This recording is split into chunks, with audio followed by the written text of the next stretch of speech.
नमस्कार दोस्तों।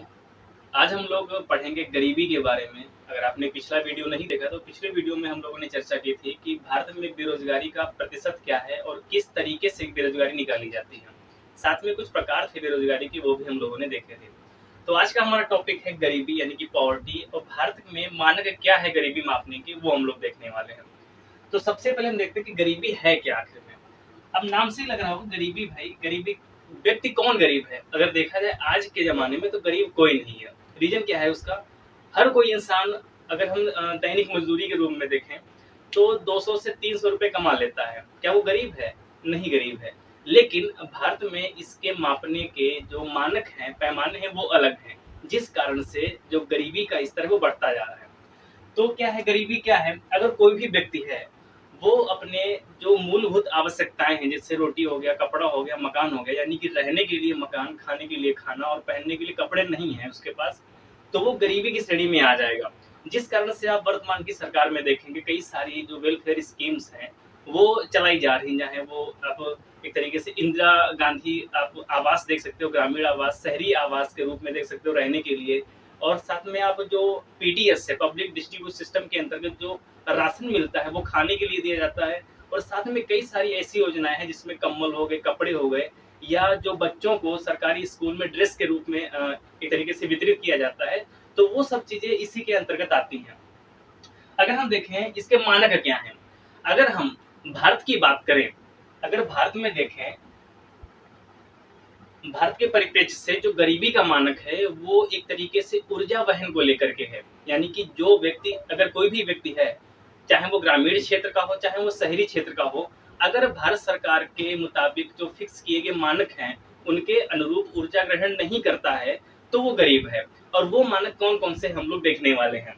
अगर हम शहरी क्षेत्र की बात करें और साथ में हम ग्रामीण क्षेत्र की बात करें, जो ग्रामीण क्षेत्र में देखें तो वो है 2400 कैलोरी। वहीं पर अगर हम शहरी क्षेत्र की बात करें वो है आपका 2100 कैलोरी। अब इसका मतलब क्या है? अगर शहरी क्षेत्र में कोई भी व्यक्ति 2100 कैलोरी का भोजन ग्रहण नहीं कर पा रहा है तो वो गरीब है। वहीं पर अगर हम ग्रामीण क्षेत्र की बात करें तो ग्रामीण क्षेत्र में अगर कोई व्यक्ति 2400 कैलोरी का भोजन ग्रहण नहीं कर पा रहा है तो वो गरीब है। अब आप सोच रहे होंगे ये डिफरेंस क्यों क्रिएट हुआ, ये अंतर क्यों रखा गया।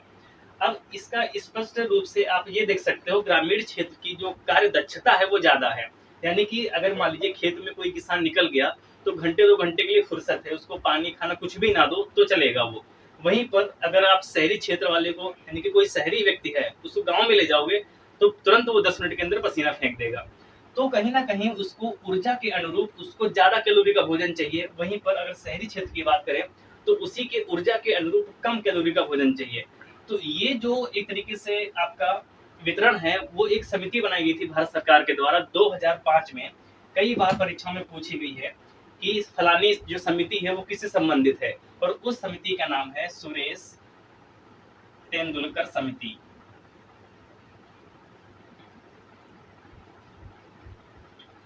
2005 में इसका गठन किया गया था और इसको कार्यभार सौंपा गया कि आप भारत में पता लगाइए कि कौन व्यक्ति गरीब है और उसके मानक क्या होंगे उसको मापने के। तो ये हमने देखा कि गरीब कौन है, एक्चुअल में व्यक्ति गरीब कौन है, साथ में उसके मानक क्या हैं। तो हम लोगों ने बारी बारी से देखा। अब कई सारे ऐसे अर्थशास्त्री हुए हैं जो अपने अपने शब्दों में परिभाषाएं दें गरीबी की, तो वो हम लोग कुछ देख लेते हैं, कई सारी परीक्षाओं में पूछ सकते हैं। अब हम लोग देखते हैं कि कुछ अर्थशास्त्री अपनी अपनी शब्दों में किस तरीके से गरीबी को परिभाषित किया है। हमने कुछ अर्थशास्त्रियों के नाम लिखे हैं, जिसमें है सबसे पहले गिलिन, दूसरे आपके हैं गोडार्ड, तीसरे आपके हैं एडम स्मिथ, और चौथे हैं आपके वीवर। ये जस्टिन वीवर वाला नहीं है, ये वीवर अर्थशास्त्री हैं। तो सबसे पहले हम समझते हैं कि गिलिन के अनुसार गरीब व्यक्ति कौन है। अब इसको हम एक एग्जाम्पल से समझते हैं। जैसे मान लीजिए कोई व्यक्ति है, ये कोई व्यक्ति है और इसकी जो इनकम है वो है 100 रुपए, ठीक है। 100 रुपए पर डे का कमाता है, लेकिन इसको खाना है भाई कढ़ाई पनीर, बटर नान भी चाहिए, साथ में कुछ स्वीट डिश भी चाहिए। तो खर्चा तो भाई इसका लगभग 300 से 400 के बीच में आ जाएगा ना। तो सीधा सा देखें, गिलिन के कहने के अनुसार अगर कोई व्यक्ति अपनी दक्षता के अनुरूप खर्च नहीं करता है तो हमेशा वो दुखी रहेगा, और दुखी व्यक्ति हमेशा गरीब होता है। या यूं कहें, कोई व्यक्ति अपनी आय से ज्यादा खर्च करे तो व्यक्ति वो हमेशा गरीब रहेगा, वो गिलिन के अनुसार। ठीक है, तो ये आपको आई होप इस एग्जाम्पल से समझ में आ गया होगा। वहीं पे अगर हम गोडार्ड की बात करें तो गोडार्ड क्या कहते हैं? गोडार्ड कहते हैं कि गरीब वो व्यक्ति है जो अपने आश्रितों के स्वास्थ्य संबंधी जो सुविधाएं वो प्रदान ना करवा पाए। जैसे मान लीजिए हम एक ही एग्जाम्पल लेते हैं। अब ए की वाइफ है बी, ठीक है, इसके बच्चे हैं सी और डी, यानी कि कुल परिवार में 4 सदस्य हैं। अगर बीवी को साड़ी ना दिला पाए, बुखार आ गया पैरासीटामोल ना दिला पाए, इसका मान लीजिए लिपस्टिक लगाने का मन हुआ वो ना दिला पाए, बच्चों को अच्छी शिक्षा ना दिला पाए, इसको अच्छे कपड़े ना दिला पाए, तो ए कौन होगा? ए गरीब होगा। और ये परिभाषा किसके द्वारा दी गई है? ये परिभाषा दी गई है गोडार्ड के द्वारा।